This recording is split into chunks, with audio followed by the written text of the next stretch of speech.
ತಾಲೂಕಿನ ಉತ್ತಮ ಎಸ್ಎಸ್ಎಲ್ಸಿ ಫಲಿತಾಂಶ ಮುಂದುವರಿಸಲು ಮುಖ್ಯ ಶಿಕ್ಷಕರು ಶ್ರಮಿಸಿ ಶಾಸಕ ಟಿ ರಘುಮೂರ್ತಿ. ತಾಲೂಕಿನಲ್ಲಿ ಶೈಕ್ಷಣಿಕ ಪ್ರಗತಿಗಾಗಿ ಡಿಎಂಎಫ್ ಯೋಜನೆ ಹಾಗೂ ಶಾಸಕರ ಅನುದಾನ ಅಡಿಯಲ್ಲಿ ಹೆಚ್ಚಿನ ಅನುದಾನವನ್ನು ನೀಡಲಾಗುತ್ತಿದ್ದು, ಶಾಲೆಗಳ ಶಿಕ್ಷಕರು ಹಾಗೂ ಮುಖ್ಯ ಶಿಕ್ಷಕರು ಹೆಚ್ಚಿನ ಕಾಳಜಿ ವಹಿಸಿ ವಿದ್ಯಾರ್ಥಿಗಳಿಗೆ ಉತ್ತಮ ಗುಣಮಟ್ಟದ ಶಿಕ್ಷಣ ನೀಡಿ ಭವಿಷ್ಯ ರೂಪಿಸುವತ್ತ ಗಮನ ಹರಿಸಬೇಕು ಎಂದು ಶಾಸಕ ಟಿ ರಘುಮೂರ್ತಿ ತಿಳಿಸಿದರು.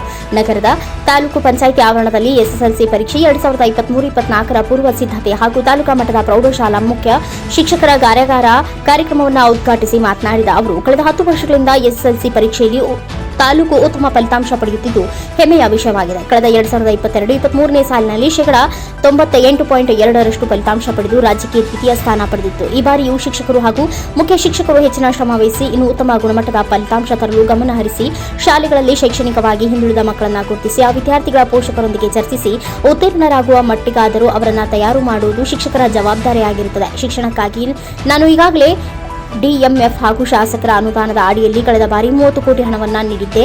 ಈ ಬಾರಿಯೂ ಸಹ 25 ಕೋಟಿ ಅನುದಾನದಲ್ಲಿ ಶಾಲೆಗಳ ಕಟ್ಟಡ ನಿರ್ಮಾಣ, ನವೀಕರಣ ಸೇರಿದಂತೆ ಹಲವು ಯೋಜನೆಗಳಿಗೆ 8 ಕೋಟಿ ಹಣವನ್ನು ಬಿಡುಗಡೆ ಮಾಡಲಾಗಿದೆ. ಶಿಕ್ಷಣಕ್ಕಾಗಿ ಹೆಚ್ಚು ಒತ್ತು ನೀಡುವುದು ನನ್ನ ಉದ್ದೇಶವಾಗಿದ್ದು, ತಾಲೂಕು ಶೈಕ್ಷಣಿಕವಾಗಿ ಪ್ರಗತಿ ಸಾಧಿಸಲು ಅಧಿಕಾರಿಗಳು ಸೇರಿದಂತೆ ಶಿಕ್ಷಕ ವರ್ಗ ಶ್ರಮ ವಹಿಸಬೇಕು ಎಂದು ಕರೆ ನೀಡಿದರು. ಕ್ಷೇತ್ರ ಶಿಕ್ಷಣಾಧಿಕಾರಿ ಕೆಎಸ್ ಸುರೇಶ್ ಮಾತನಾಡಿ, ತಾಲೂಕಿನಲ್ಲಿ ಬರದ ಛಾಯೆ ಆವರಿಸಿದ್ದು ಸಹ ಶೈಕ್ಷಣಿಕವಾಗಿ ಪ್ರಗತಿ ಸಾಧಿಸಲು ಎಲ್ಲ ಶಾಲೆಗಳ ಮುಖ್ಯ ಶಿಕ್ಷಕರು ಉತ್ತಮ ಪರಿಶ್ರಮ ನಿರ್ವಹಿಸುತ್ತಿದ್ದಾರೆ. ಹಾಗಾಗಿ ಕಳೆದ 10 ವರ್ಷಗಳಿಂದ ಜಿಲ್ಲೆಯಲ್ಲಿ ತಾಲೂಕು ಪ್ರಥಮ ಸ್ಥಾನ ಪಡೆದುಕೊಂಡು ಉತ್ತಮ ಸ್ಥಿತಿಯಲ್ಲಿದೆ ಎಂದು ಹೇಳಿದರು. ಮಾರ್ಚ್ 25ರಿಂದ ಏಪ್ರಿಲ್ 6ರವರೆಗೆ ಪರೀಕ್ಷೆ ನಡೆಯಲಿದ್ದು, ತಾಲೂಕಿನಾದ್ಯಂತ 18 ಪರೀಕ್ಷಾ ಕೇಂದ್ರಗಳಲ್ಲಿ 5387 ವಿದ್ಯಾರ್ಥಿಗಳು ನೋಂದಣಿ ಮಾಡಿಕೊಂಡಿದ್ದು, ಪರೀಕ್ಷೆ ವೇಳೆಯಲ್ಲಿ ಸಿಸಿ ಕ್ಯಾಮೆರಾ, ಕುಡಿಯುವ ನೀರಿನ ವ್ಯವಸ್ಥೆ, ಪರೀಕ್ಷಾ ಮೇಲ್ವಿಚಾರಕರು, ಭದ್ರತಾ ಸಿಬ್ಬಂದಿ ಸೇರಿದಂತೆ ಎಲ್ಲ ಸಿದ್ಧತೆಗಳನ್ನು ಮಾಡಿಕೊಳ್ಳುತ್ತಿದ್ದು, ಪರೀಕ್ಷೆ ಯಶಸ್ವಿಯಾಗಿ ನಿರ್ವಹಿಸಲಾಗುವುದು ಎಂದು ತಿಳಿಸಿದರು. ಈ ಸಂದರ್ಭದಲ್ಲಿ ಪ್ರೌಢಶಾಲಾ ಶಿಕ್ಷಕರ ಸಂಘದ ಅಧ್ಯಕ್ಷ ಶ್ರೀನಿವಾಸ, ಬೆಸ್ಕಾಂ ಇಲಾಖೆ ಅಧಿಕಾರಿ ರಾಜಣ್ಣ ಸೇರಿದಂತೆ ಇನ್ನು ಅನೇಕರು ಉಪಸ್ಥಿತರಿದ್ದರು. Mounesh Achar, NKS TV4 news, Challakere. ನಿರಂತರ ಪರಿಶ್ರಮ ಇರ್ತದೆ, ಇಚ್ಛಾಶಕ್ತಿ ಇರ್ತದೆ, ಅದನ್ನೆಲ್ಲ ಕೂಡ ತಾವುಗಳು ಪೂರೈಸಿದಿರಾ. ಹಾಗಾಗಿ ಅದರ ಒಂದು ಪೂರೈಕೆ, ಅದರ ನೇತೃತ್ವ ವಹಿಸಿರ್ತಕ್ಕಂಥ ಕ್ಷೇತ್ರ ಶಿಕ್ಷಣಾಧಿಕಾರಿಗಳು ಇರ್ಬೋದು, ಅವ್ರ ಜೊತೆ ಇಲ್ಲ ಇಂಥ ಒಂದು ಏನು ನಿಮ್ಮ ಅಸೋಸಿಯೇಷನ್ನ ಅಧ್ಯಕ್ಷರು, ಸದಸ್ಯರು ಎಲ್ಲರೂ ಕಾರಣ ಆಗ್ತಾರೆ. ಹಾಗಾಗಿ ನಿಮಗೆ ಮತ್ತೊಮ್ಮೆ ಅಭಿನಂದನೆಗಳನ್ನು, ಧನ್ಯವಾದಗಳನ್ನು ಸಲ್ಲಿಸಿ, ಜೊತೆಗೆ ನಮ್ಮ ಚಿತ್ರದುರ್ಗ ಜಿಲ್ಲೆ SSLC ಫಲಿತಾಂಶದಲ್ಲಿ ಮೊದಲನೇ ಸ್ಥಾನವನ್ನು ಕೂಡ ಪಡೆದಿದೆ. ಅದರಲ್ಲಿ ತಾವು ಕೂಡ ಭಾಗಿದಾರರು.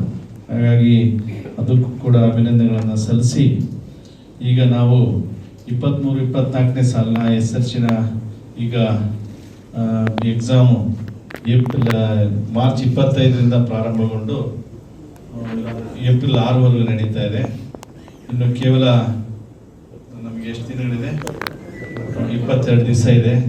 ಬಹುಶಃ ತಾವೆಲ್ಲರೂ ಇದ್ರ ಬಗ್ಗೆ ನಾನೇನು ನಿಮಗೆ ಭಾಳಷ್ಟು ಹೇಳಬೇಕಾಗಿಲ್ಲ. ಯಾಕಂದರೆ ನೀವು ಆಗಲೇ ಒಂದು ಸ್ಥಾನವನ್ನು ಪಡೆದುಬಿಟ್ಟಿದ್ದೀರ. ಆ ಸ್ಥಾನವನ್ನು ಪಡೆದಾಗ ನೀವು ಕೆಳಗಿರಿದ್ರೆ ನಿಮಗೇನು ಇದಾಗಲ್ಲ, ಮೇಲಕ್ಕೆ ಹೋಗ್ಬೇಕವಿನ ಕೆಳಗೆ ಬರಬಾರ್ದು ನೀವು.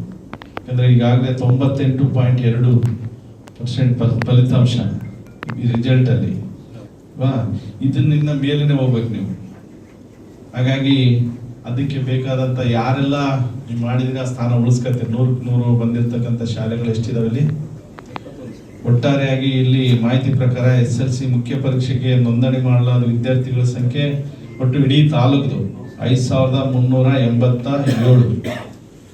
ಅದರಲ್ಲಿ ಚಳ್ಳಕೆರೆ ಕ್ಷೇತ್ರಕ್ಕೆ 3531. ಇದೆಲ್ಲ ಹೆಡ್ಮಾಸ್ಟರ್ ಬಂದಾರ ಇಡೀ ತಾಲೂಕಿನಲ್ಲಿ. ಓಕೆ, ಇರಲಿ, ಅದರಲ್ಲಿ ಬೈಫರ್ಗೇಷನ್ ಬೇಡ, ಇಡೀ ತಾಲೂಕು ಪರವಾಗಿ ಹೇಳ್ತೀನಿ.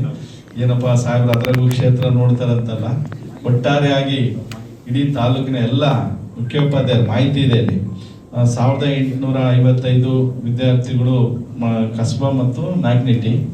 ಇಲ್ಲಿ ಕಸ್ಬಾ, ಪರಶುರಾಂಪುರ ಮತ್ತು ಟೌನ್ ಸೇರಿ 3531. ಒಟ್ಟಾರೆಯಾಗಿ 5357 ವಿದ್ಯಾರ್ಥಿಗಳು. ಜೊತೆಗೆ ನೋಂದಣಿ ಮಾಡಿರ್ತಕ್ಕಂಥ ಶಾಲೆಗಳು ಸುಮಾರು 100. ಅದರಲ್ಲಿ 69 ಶಾಲೆಗಳು ಚಳ್ಳಕೆರೆ, ಮೊಳಕಾಲ್ಮೂರು ಕ್ಷೇತ್ರಕ್ಕೆ ಸಂಬಂಧಪಟ್ಟಂಗೆ 2 ಹೋಬಳಿನಲ್ಲಿ 31. ಒಟ್ಟು 100 ಶಾಲೆಗಳಿಗೆ ನೋಂದಣಿ ಮಾಡಿರ್ತದೆ.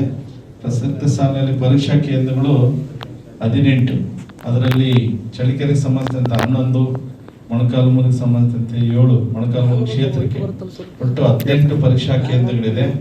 ಒಟ್ಟಾರೆಯಾಗಿ ಇಂಥ ಒಂದು ವ್ಯವಸ್ಥೆಯಲ್ಲಿ ಈಗ ನಿಮಗೆ ಬಹುಶಃ ರಾಜ್ಯ ಸರ್ಕಾರ ಯಾವಾಗ ಕೊಡ್ತಿದೆ ಸಂಕಲ್ಪ? ಇದು ನೀವು ಮಾಡಿರೋದ ಸಂಕಲ್ಪ 7 ಕ್ರಿಯಾ ಯೋಜನೆ ಅಂದ್ರೆ ಅದನ್ನ ನೀವು ಮಾಡ್ಕೊಂಡಿದ್ರ, ಅದಕ್ಕೆ ನಾನು ಬಂದಿದ್ದೆ ಅನ್ಸುತ್ತಲ್ಲ, ಈ ಉದ್ಘಾಟನೆಗೆ ಬಂದಿದ್ದೆ ಅನ್ಸುತ್ತೆ. ಆ ಒಂದು ಸಂಕಲ್ಪ 7 ಅಂತ ವಿದ್ಯಾರ್ಥಿಗಳಿಗೆ ವಾರ್ಷಿಕ ಫಲಿತಾಂಶವನ್ನ ಸುಧಾರಣೆ ಮಾಡಬೇಕು, ಇನ್ನು ಹೆಚ್ಚಿನದಾಗಿ ಸಾಧನೆ ಮಾಡಬೇಕು ಅನ್ನೋ ಒಂದು ನಿಟ್ಟಿನಲ್ಲಿ ತಾವು ಸಂಕಲ್ಪ 7 ಅಂತ ಹೇಳಿ ಅದನ್ನ ಆ ಯೋಜನೆಯನ್ನ ನೀವು ಕಾರ್ಯಗತಗೊಳಿಸಿದ್ದೀರಾ ನೀವೆಲ್ಲರೂ. ಅದು 18-17 ಸಾಲಿನಿಂದ ಶುರುವಾಗಿದೆ, ಇದು 7ನೇ ವರ್ಷ, ಅದಕ್ಕೆ ಸಂಕಲ್ಪ 7. ಹಾಗಾಗಿ ಆ ಕ್ರಿಯಾ ಯೋಜನೆಯ ಪ್ರಕಾರ ನೀವೆಲ್ಲರೂ ಕೆಲಸ ಮಾಡಿದ್ರ. ಶಾಲಾ ಹಂತಗಳ ರಸಪ್ರಶ್ನೆ ಕಾರ್ಯಕ್ರಮ ಮಾಡಿದ್ರಿ, ಅದೊಂದು ನೆಂಟರ ಶಾಲೆ, ವಿದ್ಯಾರ್ಥಿಗಳ ದತ್ತು ಯೋಜನೆ, ಶಾಲೆಗಳ ಪೋಷಕರ ಒಪ್ಪಿಗೆ ಮೇರೆಗೆ ಕೆಲವು ಶಾಲೆ ರಾತ್ರಿ ಮಾಡಿಸಿದ್ರ, ನೀವೆಲ್ಲ ರಾತ್ರಿ ಶಾಲೆ ಮಾಡಿದಿರ, ಪೋಷಕರ ಒಪ್ಪಿಗೆ ಮೇರೆಗೆ ಅದನ್ನು ನಡೆಸಿದಿರ. ಆಮೇಲೆ ವಿದ್ಯಾರ್ಥಿಗಳ ದತ್ತು ಯೋಜನೆ ಅಂದ್ರೆ ಏನು?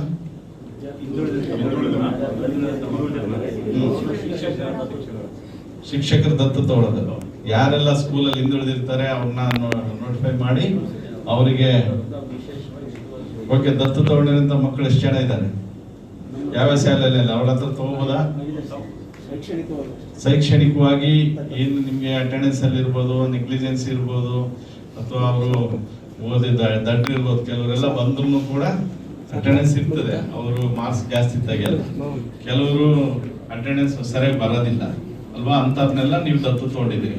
ಒಂದೊಂದು ಶಾಲೆಯಲ್ಲಿ ಎಷ್ಟು ಜನ ಸಿಗ್ತಾರೆ SSLC ನಲ್ಲಿ? ಓಕೆ, ಬಂದಿದ್ದಾರೆ 100 ಜನ. 100ರಲ್ಲಿ ಬಹುಶಃ ಒಂದೊಂದು ಶಾಲೆಗೆ ಅವರೇಜ್ 5ರಿಂದ 10 ಸಿಗ್ತಾರ, ಅವ್ರಿಗೆಲ್ಲ ಪ್ರಿಪೇರ್ ಮಾಡಿದ್ದೀರಾ?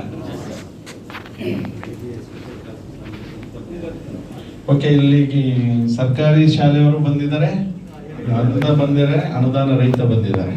ಅನುದಾನ ರಹಿತ ಇರ್ತಕ್ಕಂಥವಿಷ್ಟು 23, ಅನುದಾನ ರಹಿತ, ಅನುದಾನಿತ 7